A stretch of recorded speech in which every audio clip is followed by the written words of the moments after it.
যদি ইরান হুট করে হরমুজ প্রণালী বন্ধ করে দেয় তাহলে গোটা বিশ্বে কতটা ভয়াবহ প্রভাব পড়বে আর কোন কোন দেশ সবচেয়ে বেশি ক্ষতির সম্মুখীন হবে। প্রথমে বোঝা যাক হরমুজ প্রণালী আসলে কি। এটি হলো ইরান, ওমান ও সংযুক্ত আরব আমিরাতের মধ্যকার একটি সরু সমুদ্রপথ। মাত্র ৩৫ কিলোমিটার প্রশস্ত এই ছোট সামুদ্রিক প্যাসেজ দিয়েই পৃথিবীর প্রায় ২০% তেল পরিবহন হয়, অর্থাৎ প্রতিদিন প্রায় ১৭ মিলিয়ন ব্যারেল তেল পরিবাহিত হয় হরমুজ প্রণালী দিয়ে। এই তেল মূলত মধ্যপ্রাচ্যের ৮টি দেশ হতে আসে। দেশগুলো হলো Iran, Iraq, Kuwait, Oman, Bahrain, Qatar, Saudi Arab ও সংযুক্ত আরব আমিরাত। এর মধ্যে সৌদি আরব, কাতার ও কুয়েত মিলেই সরু এই শিপিং রুট দিয়ে গোটা বিশ্বে প্রায় ৯০% তেল পরিবহন করে। আর যদি ইরান কোনো কারণে হরমুজ প্রণালী বন্ধ করে দেয় তাহলে যে দেশগুলো সবচেয়ে বেশি ক্ষতিমুখে পড়বে সেই দেশগুলোর তালিকায় শুরুতেই রয়েছে ভারত। দেশটি নিজেদের মোট তেল চাহিদার ৮৫%ই আমদানির মাধ্যমে পূরণ করে। এর মধ্যে আবার ৬০%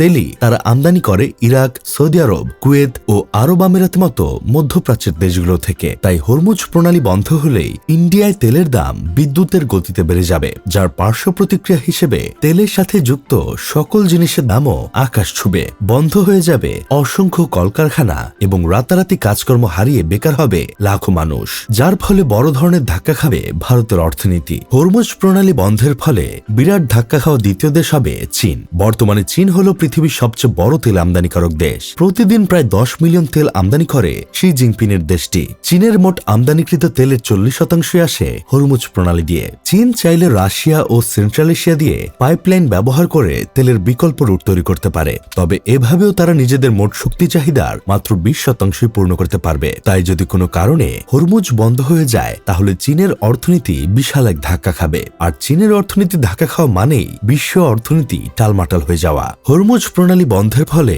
তৃতীয় বড় ভিকটিম হবে জাপান।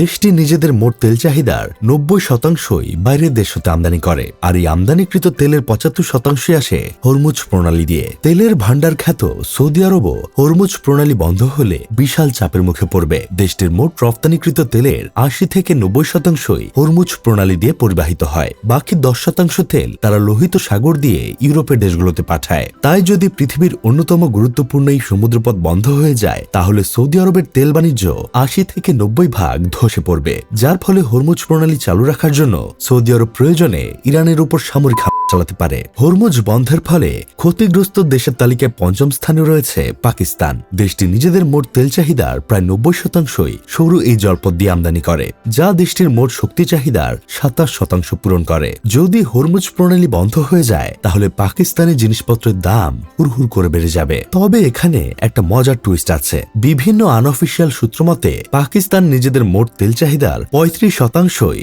গোপনে ইরান হতে আমদানি করে। তাই হরমুজ বন্ধ হয়ে গেলেও তেল নিয়ে হয়তো পাকিস্তানের তেমন একটা সমস্যা পোহাতে হবে না। এবার আসা যাক সংযুক্ত আরব আমিরাতের প্রসঙ্গে। দেশটি নিজেদের মোট রপ্তানিকৃত তেলের ৭২%ই হরমুজ প্রণালী দিয়ে পরিবহন করে। যদিও দেশটির কাছে তেল রপ্তানির ব্যাকআপ পাইপলাইন রয়েছে, যেটির নাম হল হাবসান ফাজাইরা পাইপলাইন। এই পাইপলাইনের সাহায্যে বহির্বিশ্বে প্রায় ৬০% তেল রপ্তানি করতে পারবে আরব আমিরাত। তবে তেল নির্ভর অর্থনীতির দেশটির কাছে ৪০% তেল রপ্তানি কমে যাওয়া বিরাট দুশ্চিন্তার বিষয়। অন্যদিকে ফ্রান্স, জার্মানি ও ইতালির মতো ইউরোপীয় দেশগুলো প্রায় 10% তেল হরমুজ প্রণালী দিয়ে আমদানি করে থাকে। আর যদি এই সামুদ্রিক করিডোর বন্ধ হয়ে যায় তাহলে ইউরোপে ব্যারেল প্রতি তেলের দাম ১০০ থেকে $১৫০ পর্যন্ত বেড়ে যেতে পারে। তো দিন শেষে এটা পরিষ্কার যে ইরান যদি কোনো কারণে হরমুজ প্রণালী বন্ধ করে দেয় তবে তা বৈশ্বিক অর্থনীতির জন্য বেশ বড় ধরনের ক্ষতির কারণ হয়ে দাঁড়াবে।